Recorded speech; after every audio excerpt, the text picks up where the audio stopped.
Hey, this is Khan, you're watching Ninja Pulls, and this is how you get all of the new skill styles in Update 44. There are 4 of them: Accelerate and Undo from the Psijic skill line, both lilac purple.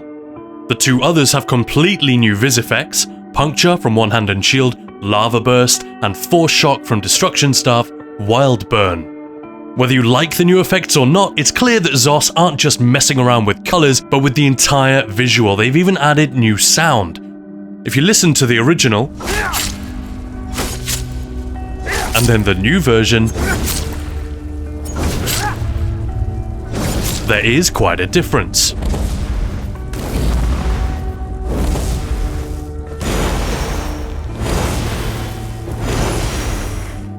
Skill styles are a pretty minor cosmetic change. It's not going to make a big difference when you're in the thick of a trial or a Cyrodiil bunfight, just a subtle detail that changes the flavour of that character.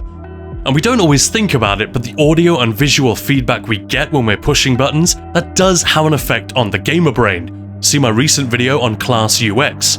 But for now, how do we get the new styles? They're all free.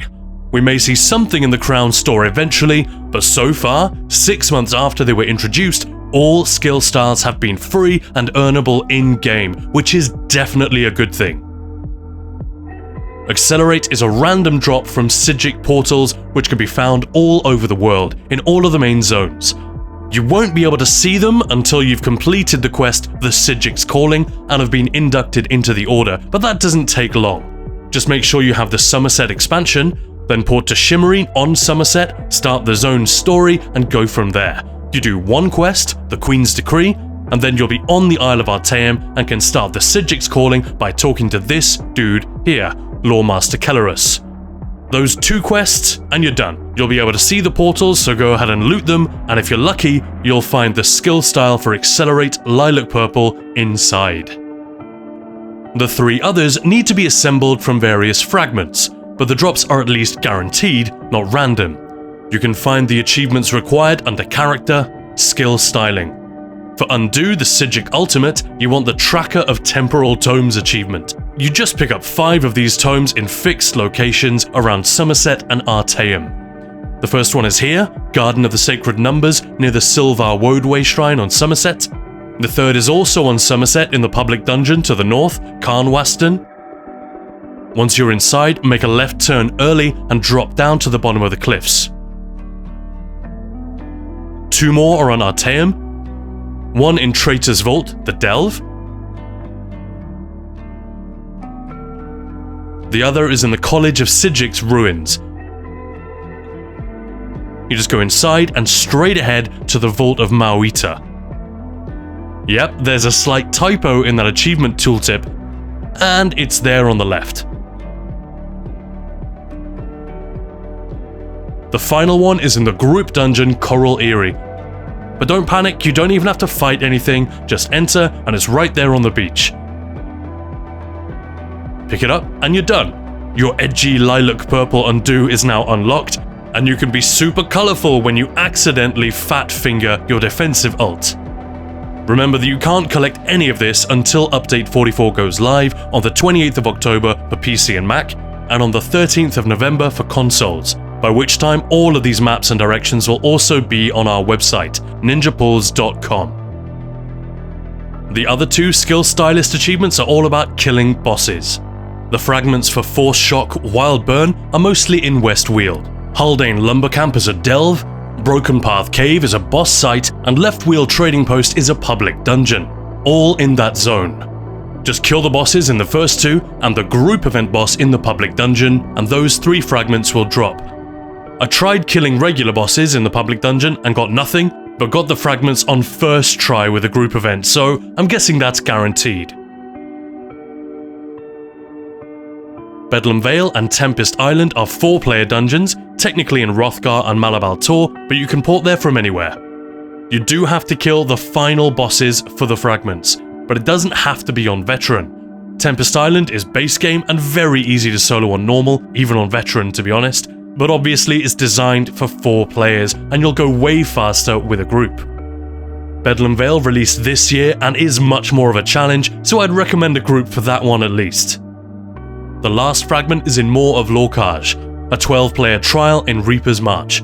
Again, normal difficulty should be no problem for players who are even vaguely competent, but if you're not in any guild and are reliant on the group finder, then you could get very unlucky, especially if thousands of players want to get their hands on this fragment without necessarily knowing their way around the trial. My recommendation, honestly, is just join a guild, even if it's only for a week until you get what you need. If you play on PC, you can join our guild, Ninja Pools, same as the channel. Maya and I run that together, and we will definitely do some fragment runs when the patch drops. Probably on Veteran, but if we get enough people who want to do normal, we're happy to do that too. We're primarily EU with a smaller guild on NA, so feel free to join the Discord, the link is in the description below, and we'll go from there. We can even turn it into a teaching trial if people want to learn how to do this content properly. That's literally what we've been doing for new players for about 5 years. 6 bosses, 6 fragments, and you're done. You can easily do that in a single gameplay session. Puncture Lava Burst is pretty much the same. 6 fragments, 6 locations, all themed around fire and lava. False Martyr's Folly is a delve in the Deadlands, just kill the boss, easy. Forgotten Wastes is a public dungeon on Vardenfell, do the group event in there, also nice and easy. Volcanic Vents are the world events on High Isle, Amanos, and Galen. Just look at your map and find the one that's currently active and get there before the final boss is defeated. These can also be soloed, just watch your feet, but there'll most likely be others there to speed things up for you. 2 group dungeons, the Cauldron and City of Ash 2. Again, I'd go in with a group just to speed things up. None of these fragments are repeatable, so you can't just do one of these over and over. You need to do all of them once. And finally, Sunspire, another 12-player trial, clear the final boss on any difficulty and you're done. Again, if you really can't find a group to get through this stuff, find a decent guild. They will eat this trial for breakfast. And if you're struggling, hop on the Discord and talk to us at Ninja Pools. Especially if you're PCEU, we might well be able to help. That's all you need to know to get these skill styles and start mucking around with them. If you play DPS, you're probably not going to use them all the time, but as a tank, I used Pierce Armor and Crushing Shock quite a lot. And either way, they're fun to have. And I'd expect Zos to keep rolling these out, perhaps with every update from now on. And hey, remember that class skill styles are also coming. Here they all are if you want to see the details. Sadly, I can't actually show them in action because they're not yet unlocked on PTS, and we don't know when they're coming, but since they've been visible on PTS for a while now, I'm guessing it'll be soon. We've also got another video on the way all about the new Golden Pursuit system, which could be a big deal, especially for those of us who are getting a little bit fed up with all the cool rewards coming from the Crown Store and so few of them being earnable in-game. Golden Pursuits might change things, so keep an eye out for that, and if you haven't subbed yet, just get it over with. Update 44 launches on the 28th of October for PC and Mac and the 13th of November for consoles. Ninja Pools will keep you up to date with any interesting changes until then, plus the rest of our class videos and rotation guides as well. It's all on the way. We're also on Twitch pretty regularly if you want to come hang out. As always, thank you for your generous support, guys, and thanks for watching.